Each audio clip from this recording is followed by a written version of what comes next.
in the middle of the crowd during an end-of-year festival. Some visitors shoved her out of the way, assuming she was just another civilian getting in the way. Moments later, an alarm goes off, announcing a threat. She takes control of the situation, guiding families through improvised escape routes. A police officer, impressed by her precision, notices the old emblem on her keychain tied to a very rare call sign. The revelation turns the initial disdain into respect, and her leadership completely changes how the night ends. Before we begin, hit subscribe and tell me what city you're watching from. Every new voice helps keep these American redemption stories alive. Welcome to the mission. Now let's begin. The square, decked out for the end-of-year festivities, looked like a postcard. Lights hanging everywhere. The smell of food. Kids running music turned up way too loud. In the middle of it all, Amelia walked with her hands in her pockets, like someone trying to convince herself she was there just to enjoy the party. Under the hood, her eyes never rested. They measured distances, checked exits, evaluated everything. It was the kind of habit war puts in your body, and time never really takes away.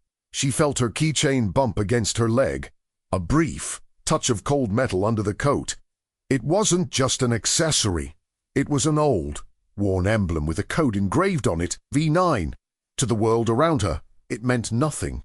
To a few units scattered across the map, it was the call sign of Valkyrie, the woman who went where no one else wanted to go.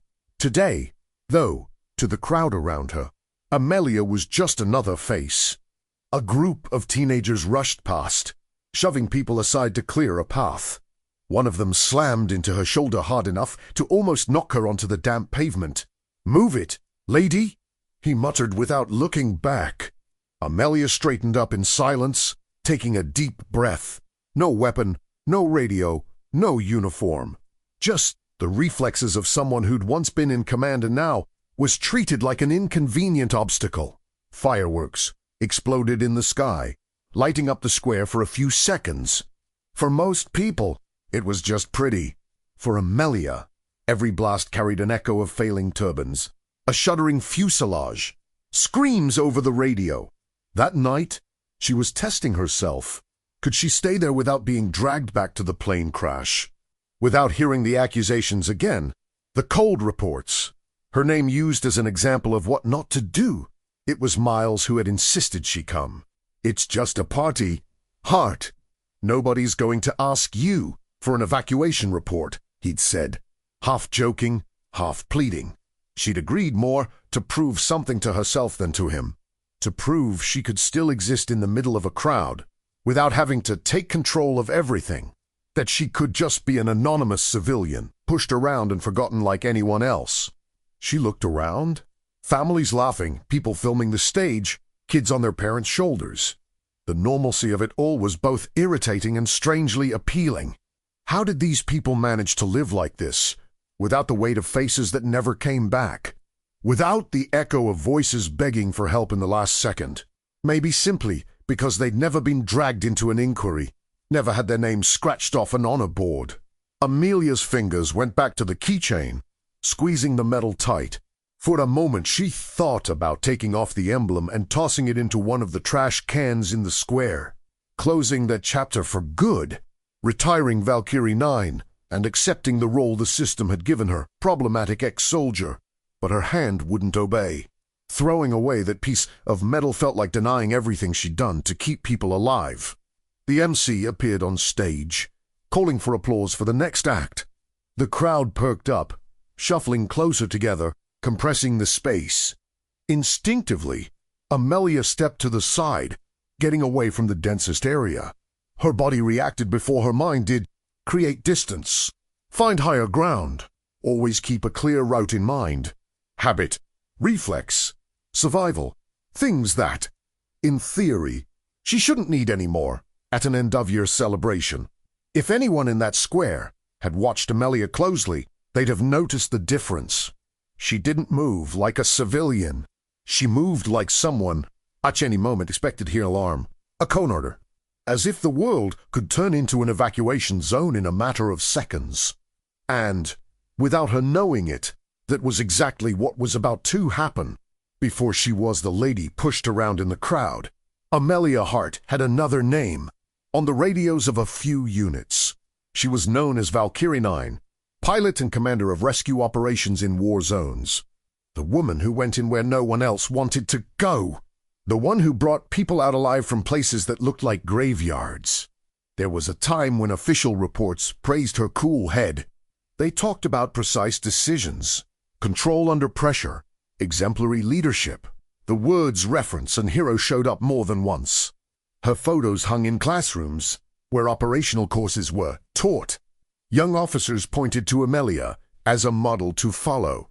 All of that changed with one cursed flight.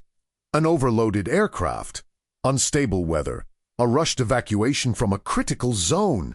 Civilians, soldiers, children, way too many people for the space they had. Instruments started failing. The wind turned against them. The terrain showed no mercy. And when metal met ground, Amelia's whole world crashed with it. She still remembered pieces of that day as if it were now. Screams over the radio, lights flickering, the smell of fuel and smoke. The blunt impact, the absurd moment of silence right after, broken by groans. She remembered the bodies, the wounded, the blood in the snow. She remembered, most of all, the eyes looking at her, begging for help. The inquiry began almost before she was discharged from the hospital. Cold questions, neutral faces, stacks of paper on the table. Why that route? Why that altitude? Why that decision? The final opinion concluded that Amelia had acted recklessly, that she had ignored protocols and taken unnecessary risks. What didn't make it into the paperwork were the previous maintenance failures, the warnings from technicians that had been adjusted later, the initial references to criminal interference that vanished from the attachments, the signatures on pages that seemed more political than technical, and the name that appeared front and center in almost all the decisions, Colonel Richard Kessler. Kessler was the kind of officer who always landed on his feet. The right friends, strategic positions, a perfectly polished speech. When he pointed the finger at Amelia, most people chose not to question him. It was easier to blame a commander who was too bold than to review the entire chain of command. More comfortable to preserve the machine than to face the dirt in its gears. Amelia came out of the process with a label that didn't need translation. Questionable conduct in critical operation, the dry record said. To anyone reading from the outside, it might as well have been responsible for the disaster. Her chances of continuing her career evaporated in a matter of weeks. What remained was a stained record and an uncomfortable silence. She tried to move on, far from bases, hangars, and radios. Temporary security jobs, short-term consulting, half-open doors. Wherever she went, someone eventually ran her name through the system. Sooner or later, their eyes changed, cooler, more distant. It was like she carried an invisible sentence hanging from her neck. Even so, she never had the courage to get rid of that keychain. The V9 emblem stayed with her like a piece of identity, not as a trophy, but as proof that all of it had really happened, that there'd been a time when her voice was synonymous with safety. She just didn't realize that, on that festive night, her past was about to knock on her door again. Sergeant Miles Carter recognized Amelia from afar by the way she walked. He crossed the square with a coffee cup in one hand and his jacket open in the other. Even off duty, his eyes swept the area like he was still on patrol. Old habit, old war. Some things just don't go away. Miles had served with Amelia on more than one impossible mission. He'd seen her decision save people no one expected to get out alive. He'd also been by her side on the night of the crash. He was one of the few who said out loud that the numbers in the report didn't add up. Because of that, he ended up being seen as the sergeant who defended his ex-CO too much. "You surviving the party?" he asked, handing her the coffee. Amelia took a sip, still mapping the square with her gaze. "So far, I've only been promoted to human obstacle," she said, remembering the shove. Miles smirked. "At least they still remember you exist." Some people don't even get that. Near the stage, Emma Brooks was organizing the on-call medical team. She wore a reflective vest, a clipboard in one hand, and walked with a slight limp. She was one of the survivors of the crash. She would forever carry scars on her body and memories that never fully healed. When her eyes met Amelia's, her stomach tightened. Emma owed her own life to a chain of decisions that night.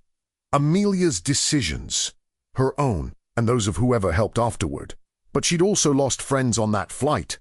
Years of physical therapy, nightmares, anger with no clear target. Inside her, gratitude and resentment shared the same space, without ever really settling. On the edge of the square, a man watched everything with calm suspicion. Cole Maddox, a military investigator working with the local police. He'd been sent in to reinforce security protocols for this big public event. He'd already read Amelia's case file, scribbled notes in the margins, underlined phrases. To him, up to that point, she was the reckless officer. Maddox saw the world as graphs, cause, effect, pattern. People turned into data points, decisions, curves on a chart. When he spotted Amelia in the middle of the crowd, something didn't match what he'd read on paper. She didn't look like someone who would simply ignore procedures out of ego. She looked like someone who still weighed every move, even at a party.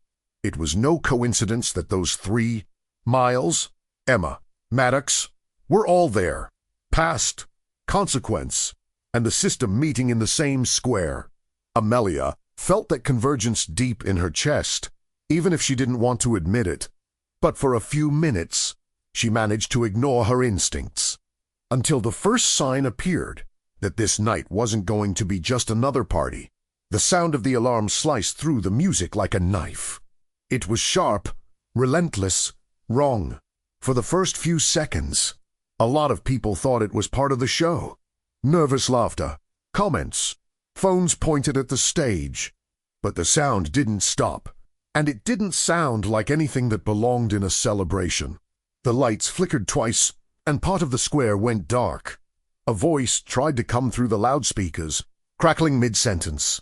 "Ladies and gentlemen, please remain calm." Static, noise, a child crying somewhere. A possible security threat has been detected in the square area. The rest of the message got swallowed by noise and panic. Chairs toppled, cups hit the ground. People started running without looking back. Parents shouted their kids' names, spinning in circles. A group tried to climb up onto the stage, looking for some kind of back exit. The crowd, directionless, behaved like water slamming into every wall at once. The danger wasn't just the threat itself. It was the reaction to it. Amelia's body responded before her brain made a decision. Her heart raced, but not from pure terror. As a familiar Kaidramission mud. Her eyes automatically searched for the widest exits. Choke points ignored routes. She saw the stage becoming a magnet, side exits forgotten, a narrow street in the distance. Miles showed up at her side, face already serious. "This is about to go south fast," he said, flat. She gave a quick nod, still scanning. She saw a mother with a baby in her arms, nearly swept away by the moving mass of people. That pretty much killed any space for internal doubt. Either she acted, or she watched the disaster unfold from a front row seat. She stepped onto the ledge of a food stand to get higher. From up there the square turned into a live map in front of her. Exits, obstacles, lines of flow.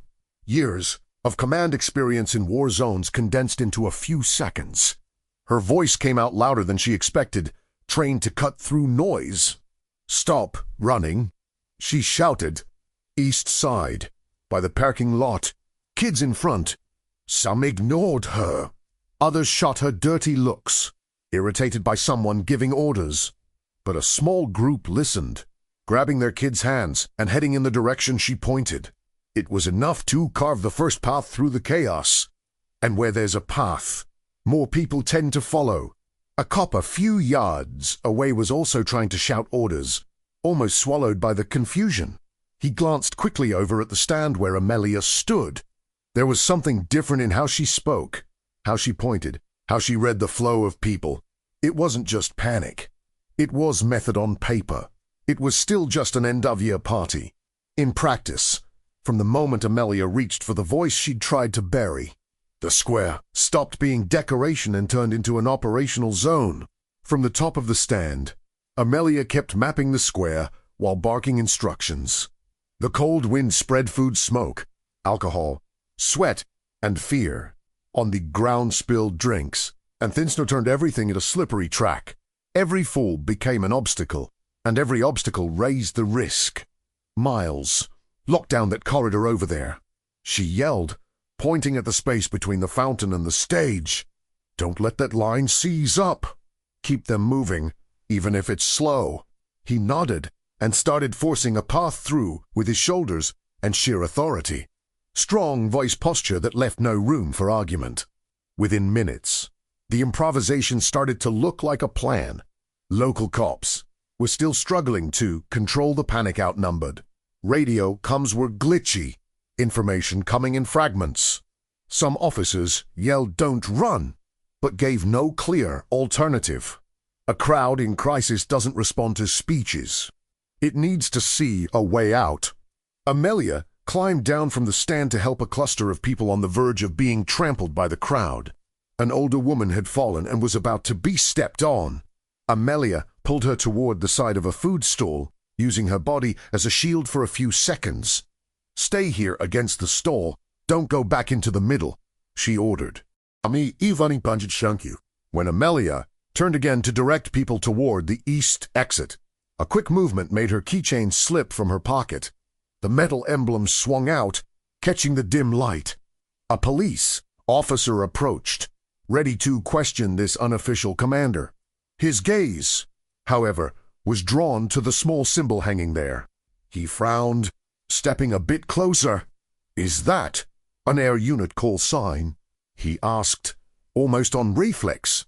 Amelia didn't answer right away, just held his stare. "I've had calmer days on the job," she said, dry. It was enough. The officer recognized the engraved characters. 5 to 9. He didn't know the whole story, but he knew one thing. The kind of emblem didn't show up on just any keychain. Whoever had once worn it officially wasn't some nosy civilian. They were someone with serious history. He raised his radio to his mouth without taking his eyes off her. "Orders from the ex-officer on the east side are working," he reported. "Reinforce this route." Repeat.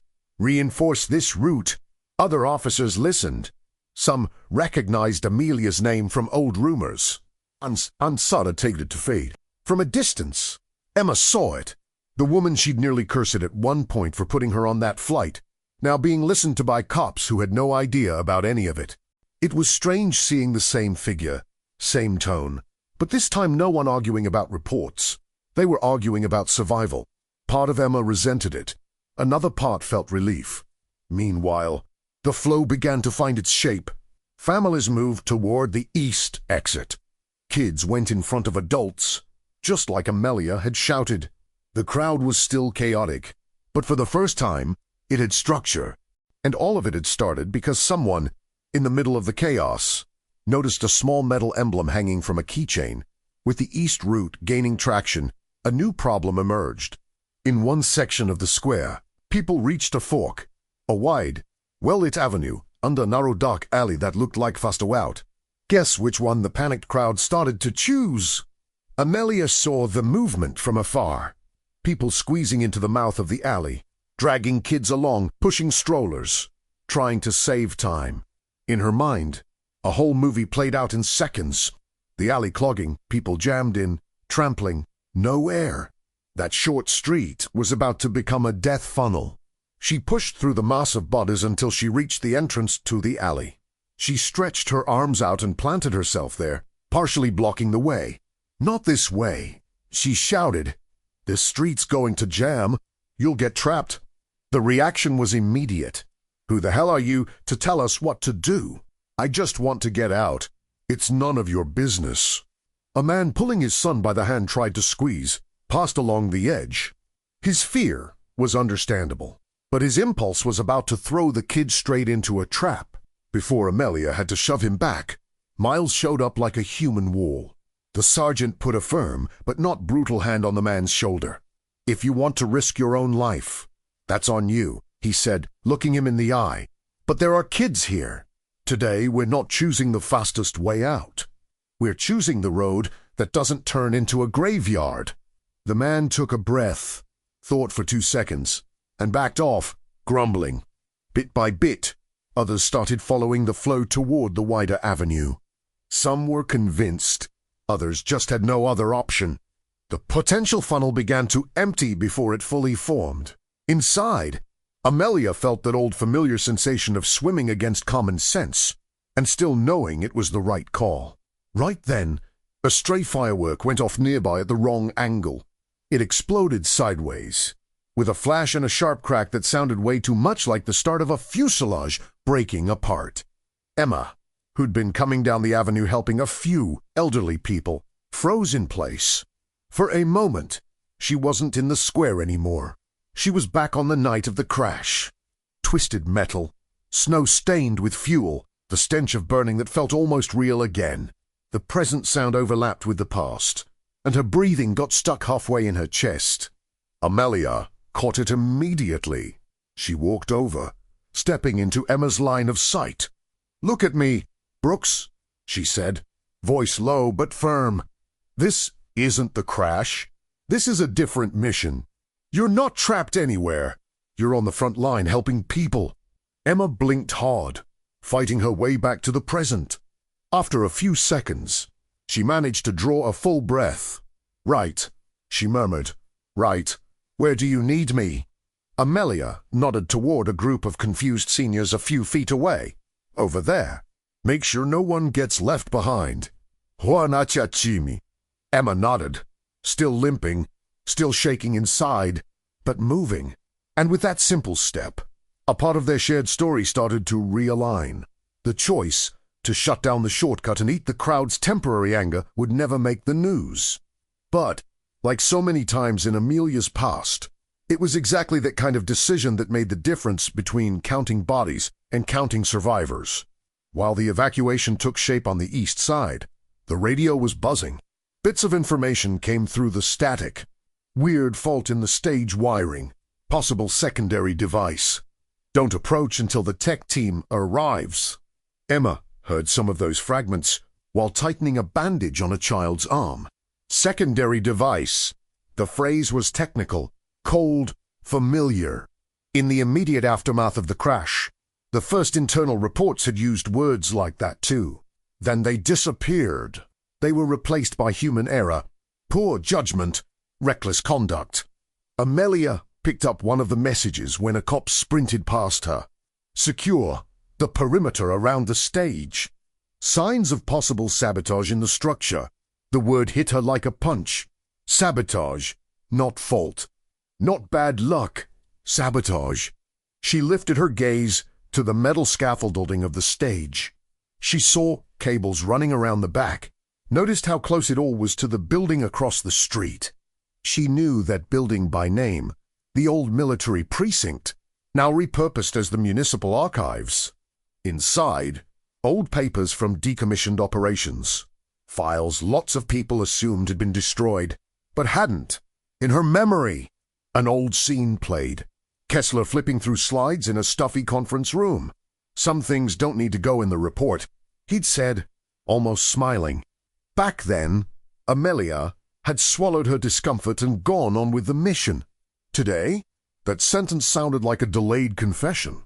Kessler had always been a pro at operating in the shadows.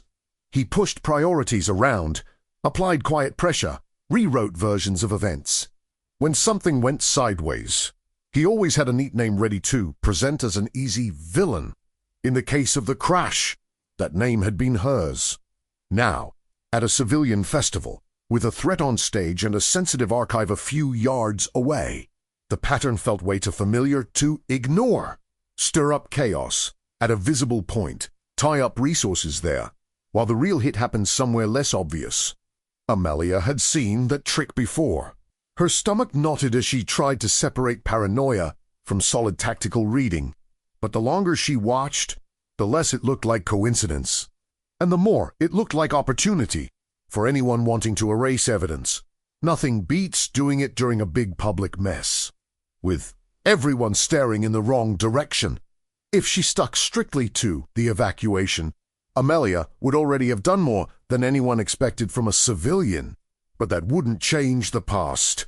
It wouldn't dismantle the machine that had used her as a breakable piece to protect careers. And as she watched the flashing lights and people leaving the square, she realized she might not be there just to get civilians out. Maybe she was there to pull the truth out from under years of wreckage and lies. With most of the crowd flowing along the avenue, the immediate chaos began to ease. It wasn't a perfect picture, but it was no longer on the brink of catastrophe. Cops and support teams held key positions that, just minutes ago, were leaderless. Amelia's presence still helped, but she was no longer vital to the evacuation. She pulled Miles over to the side, near a wall with a partial view of the archive building. "Remember those rumors about paper files that never got digitized?" she asked. He frowned. "The ones that were supposed to disappear along with the adjusted versions of our disaster?" She nodded, subtly pointing toward the building. "We've got a big square, plenty of places to throw a party." She continued, "And they picked this one, stuck to a building full of old paper that a lot of people would love to burn." Miles let out a slow breath, staring at the facade like he could see through the walls. "I stopped believing in coincidences after the third poorly planned mission. Remember," he said, "if you smell the same pattern, I'm with you." Emma approached them, still in her medical vest with dried blood stains. "If you two are going to talk reports and crashes without me, I'm going to be offended," she said, trying to lighten her own tension. Amelia laid out her suspicion in a handful of sentences. "With each one Emma's a shiftiger. Reckon. If there's paperwork in there proving it wasn't just your mistake," she murmured. "I want to see it." Wanting to see and being able to act were two different things. Amelia knew she couldn't just storm the archive because she sensed a pattern. She needed someone with credentials, an official radio, the authority to say we need to check this without getting cuffed on the spot. She needed Maddox. Finding the agent wasn't hard. He stood out even in the crowd. Understated jacket, upright posture, eyes always a little ahead. He was near a squad car, managing the perimeter and getting updates over the radio. When he saw Amelia approaching with that "this isn't over" look, he almost sighed in advance. "Agent Maddox," she called, going straight to the point. He turned, recognizing her voice instantly. "Ms. Hart," he corrected, almost saying captain out of habit. "If the question is who put you in charge back there, the answer is no one." She didn't smile. "The question is, do you actually want to understand what's going on here, or just fill out paperwork later?" Maddox wasn't the type to get swept up by dramatic monologues. He'd heard it all across metal tables. To innocent, to guilty, repentant, furious. He'd learned to filter tone and focus on details. And that's what caught his attention while Amelia talked. She wasn't unloading emotion. She was unloading data. She talked about Kessler, about the technicians whose findings had vanished, about dates, case numbers. She explained how phrases like possible interference and anomalies disappeared from later versions of the report. She tied that directly to the pattern of the threat that night, attention on the stage, archive next door. Perfect storm of confusion. "If you're wrong," Maddox said, weighing the consequences, "this is obstruction, paranoia, and a nice little mess for you." "If I'm wrong," Amelia replied, "you lose an hour of your night and tell me to shut up afterwards," she shrugged. "If I'm right, we take down a rotten kernel and reopen a story that got buried alive." While they spoke, the local cop who'd noticed the V9 emblem walked up. He looked like he'd been carrying something around for a while. "Sir," he said to Maddox, holding up a small, crumpled notebook. "These past few months, we've been getting weird orders about certain shipments passing through here. Trucks, coming from bases tied to Colonel Kessler. They told us to not get too involved. He swallowed hard. I wrote everything down, but I never had the guts to take it higher. Maddox took the notebook and flipped through it quickly. Dates, times, license plates, short notes. Nothing, by itself, was explosive, but together it made a picture. A picture that looked uncomfortably similar to what Amelia had just described. Coincidence suddenly felt way too small. Emma, listening in, felt her heart pound. It wasn't just my imagination, she thought. It wasn't just my brain trying to clear Amelia, because I survived. She took a step closer to the makeshift table, as if to make sure no one would quietly pocket that notebook. Maddox drew a deep breath, making a decision he knew would cause headaches for people far above his pay grade. "All right," he said finally. "We're going to do this in the least stupid way possible." He looked at Amelia. "You're going to help me build this picture. Information, not venting. If I feel like you're just using this to settle scores, I'll pull you out myself." It is personal, Amelia admitted, not blinking. "They tore me apart with that report." She tilted her head, locking eyes with the agent. "But personal doesn't make it untrue. I gave you names, dates, and patterns. If that's not enough, the problem isn't me." In that moment, something shifted between them. It wasn't friendship or blind trust. It was a cold agreement. She'd seen the field. He had the tools to shake the structure. And for the first time, they weren't standing on opposite sides of that board. With the threat at the stage being handled by the technical team, Maddox could finally shift part of his focus to the archive building. The evacuation of the square was under control. It was time to decide whether they were just going to hold the perimeter or go into the ugly part of the story. Amelia asked for a rough sketch of the block layout. It didn't have to be perfect. She remembered bits from an old civil security training in the city. Main entrance well lit, to discreet side doors, and a service access connecting the building to an old warehouse. If she were someone trying to move unseen, that's where she'd go. "You take the main entrance with your team," she suggested to Maddox. "Lights, sirens, everything by the book, nice and visible. Miles and I will take the service corridor. If anyone's trying to erase evidence, that's where they'll be. Emma stays as a link between us and the med teams. If it all goes sideways, she handles care and comes."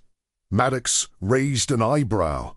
"You realize you don't have rank anymore to be handing out assignments, right?" Amelia gave a tired half-smile. "Think of it as free tactical consulting. Or bill me later. Whatever works." He looked over the rough sketch one more time and couldn't come up with a better plan fast enough. "Fine. Let's try your consulting." Before they split up, Emma grabbed Amelia by the arm. "Once we open this door, there's no going back," she said bluntly. "If there's stuff in there proving they messed with the report, they'll do everything they can to make us regret it." Her voice held fear, but also something like a need to finally set things right. "It was leaving it alone last time that got us here," Amelia replied. "I'm not looking for revenge, Emma. I'm looking for the truth." She took a breath. "And if we can save more people in the process, even better." Emma remembered a younger version of herself, sitting in a room that smelled like disinfectant, listening to official versions of the crash presented as absolute truth. She remembered swallowing the idea that it all came down to the commander's bad decision. "Then let's do what you said that night," she said. "One step at a time, one survivor at a time." She glanced at the building. Only now, the survivor is the truth. While Maddox organized his team at the front entrance, Amelia and Miles headed toward the service access. The narrow corridor felt like something ripped out of a cheap horror movie. Damp concrete, old bulbs, the smell of mold. The perfect kind of place to do something wrong assuming no one would ever look there. Amelia's body reacted instantly to how familiar it felt. Tight corridor, distant sirens, flickering light. It had way too much of a pre-impact vibe for her taste. But this time, she wasn't headed for a cockpit blind to the bigger picture. She was walking straight at the source of the problem. The service corridor was even worse up close. Grimy walls, the echo of their own footsteps, exposed wires snaking along the ceiling. Every detail screamed that this space had been patched together and then forgotten. It wasn't the kind of place anyone wandered into by accident. Miles moved alongside her, covering the left flank. I'd promised myself my next New Year's would be at home, watching bad movies. He muttered quietly. Amelia let out a short puff that was almost a laugh. And I promised myself I'd never follow my instincts again when I heard an alarm. She stared ahead. We're keeping our resolutions about as well as always. A different kind of metallic click cut through the silence a few yards ahead. It didn't sound like settling structure or some critter behind the wall. It sounded like a tool hitting metal. That was enough for both of them to tighten up. Amelia raised her hand, calling for total silence. The rest of the corridor they covered in almost cat-like steps. They saw the man before. He saw them. Dark clothes, generic badge hanging from his neck, thin gloves. He was bent over a metal box bolted to the wall. A cable ran from it and disappeared through a hole in the concrete toward the inside of the building. He was so focused it took him a few seconds to notice Amelia and Miles. Step away from that, Amelia's voice cut through the corridor. Steady. She shone her flashlight directly into his face, blowing his pupils wide. He blinked rapidly, stumbling a step back, hand still dangerously close to the device. Who the hell are you? He snarled, irritated and half-blind. Somebody who's seen this kind of show before. She replied. Once his eyes adjusted and focused on her face, something shifted. It wasn't generic surprise. It was specific recognition. A crooked smile, more sneer than humor, tugged at the corner of his mouth. Oh, the reckless pilot, he said, savoring it. Guess you still haven't learned to stay out of the way. The sentence hit Amelia like a twisted echo of every report she'd ever read about herself. But it also gave away more than he probably meant to. He didn't know her from the news. He knew the internal nickname, the label used behind closed doors. That tied this man directly to the circle that had turned her name into a scapegoat. In her mind, Kessler's name stepped right into that corridor. It didn't need to be spoken to be there. The man kept his hand near a manual detonator, testing how far he could push before losing control. Amelia knew any wrong move could be the last one. That's when she felt the keychain tap against her leg again. Time felt compressed in that stretch of corridor. The detonator was just inches from the saboteur's hand. The metal box seemed to hum even while still. Amelia knew she couldn't just lunge at him. She'd learned the hard way what a rushed decision might cost. Almost on reflex, she slid her hand into her pocket. She pulled the keychain out and let the emblem hang in the dim light. The worn metal stamped with V9 caught a faint reflection. The man's eyes dropped to it, first out of curiosity, then in recognition. You should know. Amelia side turns forward. Valkyrie never leaves the target until it's done. He frowned, his smug expression faltering for the first time. This wasn't just some bitter ex-officer mouthing off. This was someone with a record of walking into places way worse than this corridor and walking out again. That 1 second of hesitation was worth gold. Miles didn't waste it. He moved along the side and cracked the man's wrist with practiced precision. The detonator flew out of his hand, spinning in the air. Amelia de forward almost Ross. The dump concrete. Her hand closed around the device before it hit a puddle. For a moment, no one breathed. Nothing blew up. No click signaled an accidental trigger. The detonator sat in her hand, whole and quiet. Behind her, Miles already had the saboteur pinned against the wall, arm twisted behind his back, body locked down against any sudden move. The radio hissed on Miles's shoulder, carrying Maddox's voice, thick with tension. Front entrance secure. He reported, "We found a device under the stage, not armed. Tech unit is already neutralizing it." I paused. "What about you?" Amelia looked at the detonator in her palm, then at the metal box on the wall. "We found ours too," she answered, grabbing the radio. "Intact, and we've got company." The restrained man laughed even then, a short, bitter sound. The laugh of someone who still believed he was protected by bigger people. As they cuffed him and started dragging him toward the improvised interview room, Amelia leaned down near his ear. "Last time, they left me alone to carry all the blame," she whispered. "This time, you're not going to be alone holding anything." He turned his eyes away from hers, for the first time without a comeback. In the first crash, the explosion caught Amelia strapped into a cockpit, with only part of the picture. In that cold corridor, she held the detonator herself. For the first time in a long time, she felt like she wasn't just surviving the fallout. She was getting her hands on the cause. The makeshift interrogation room smelled like dust and old coffee, a plain table, 2 chairs, a recorder. The cuffed saboteur on the far side, still trying to look more in control than he really was. Maddox sat across from him, patient, with a list of questions and a neutral face. "Let's make this easier," the agent began, turning on the recorder. "Full name, role in this operation, and who hired you?" The man pressed his lips together, weighing the cost of silence. He knew he wasn't walking out of there as some uncontractor. Amelia and Miles had already blown up his script. After a few moments, he decided to talk. "My name doesn't matter," he muttered. "The one who hired me, you already know." He lifted his chin, looking past Maddox at Amelia, who stood off to the side. "Colonel Richard Kessler." The name, finally spoken out loud, felt like it took up physical space in the room. Emma, leaning against the wall, felt her knees nearly give out. For years, that name had appeared on documents as responsible authority, commanding officer, operational reference. Now, it was coming up tied to sabotage, smuggling, and evidence destruction.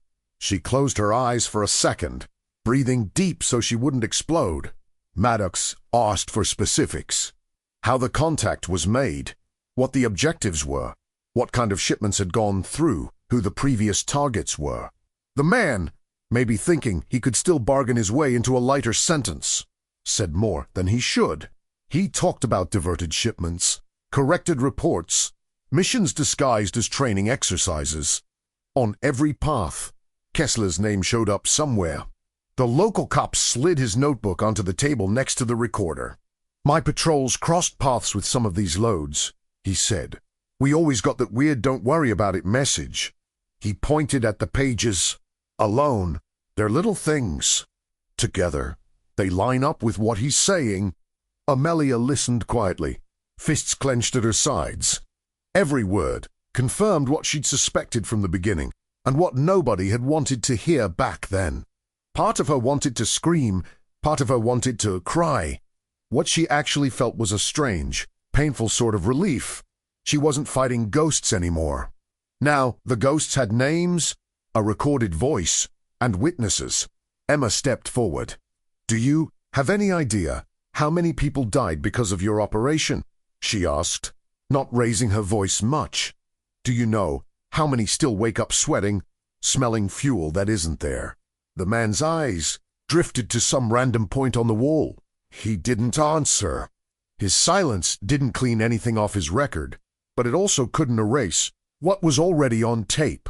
Outside, news channels were just starting to talk about the contained threat at the end-of-year festival. The first phone video showed chaos, then organized evacuation, then police. In some of them, you could clearly see a woman standing on a stand, pointing out routes, shouting orders. Her name hadn't been mentioned on air yet. Inside that room, though, it was already impossible to pretend she was just an inconvenient extra in someone else's story. The official debrief happened a few days later, in a room way too big for Amelia's taste. Big table, name badges, bottles of water, representatives from the police, oversight agencies, local command. Maddox, Emma, Miles, and the notebook cop were all there. For the first time in a long time, Amelia Hart walked into a room like that not as the accused, but as part of the report. On the big screen, clips from that night played, phone videos of the first wave of panic, then the evacuation taking shape. Zoomed-in shots caught Amelia standing on a food stall, arms outstretched, directing the flow. In others, she was blocking the alley, arguing with terrified people. A local TV voiceover referred to her as the ex-soldier who stepped in. Maddox presented the investigation summary. He laid out the staged threat, the device in the service corridor, the target in the archive. He showed how the saboteur's statements lined up with the cops' notes and independent records. On every critical line, one name kept appearing: Kessler. Once he finished, he paused and added something that wasn't in the slides. "There's one thing I can't leave out," he said, looking around the table. "If Amelia Hart hadn't taken control of that evacuation, we'd probably be talking about people trampled to death. And if she hadn't linked the threat to the archive building, we might never have found these pieces." "A few people's shares," Nuhuan argued. A man from internal oversight cleared his throat. "Are you saying the report on the aircraft crash may be compromised?" he asked, picking his words like he was walking on glass.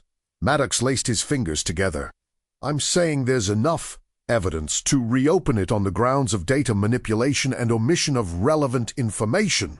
He made sure to spell it out. "And I'm saying Captain Hart's role in that report needs to be reassessed." The room went quiet. In that silence, Amelia felt a different kind of weight. Not the weight of presumed guilt or of being ignored. It was the weight of a system slowly realizing it might have seriously screwed up and might actually have to admit it. Emma asked to speak. "I survived that crash," she began bluntly. "I spent years trying to decide if I should blame Amelia, the system, or myself." She looked straight at the people across the table. "Part of me thought that if I blamed Amelia, everything would be simpler. I had a face to point at." She paused. "But in that square, I saw the same woman making hard calls, holding panic back, saving people who don't even know her name." She took a deep breath before finishing. "I'm not asking you to erase the pain of what happened that night. I'm asking for someone here to finally have the guts to look at the whole story. I spent years afraid I'd defended the wrong person in my own head. Today, for the first time, I'm more afraid of how long it took me to see who the real wrong people were." Her words hung in the air. There was no easy reply, no neat justification to fix everything at once. But coming from a direct survivor, that statement carried more weight than any technical report ever would. Leaving the debrief building, Amelia found herself walking across the square again. The end-of-year decorations were gone. Only the fountain remained, the pavement marked by tire tracks from patrol cars, a few new safety barriers. To anyone passing by, it was just another town square. To her, it was where two storylines had collided, one twisted by the past, and one where the truth was finally breaking through. She pulled the keychain from her pocket and let the emblem drop into her palm.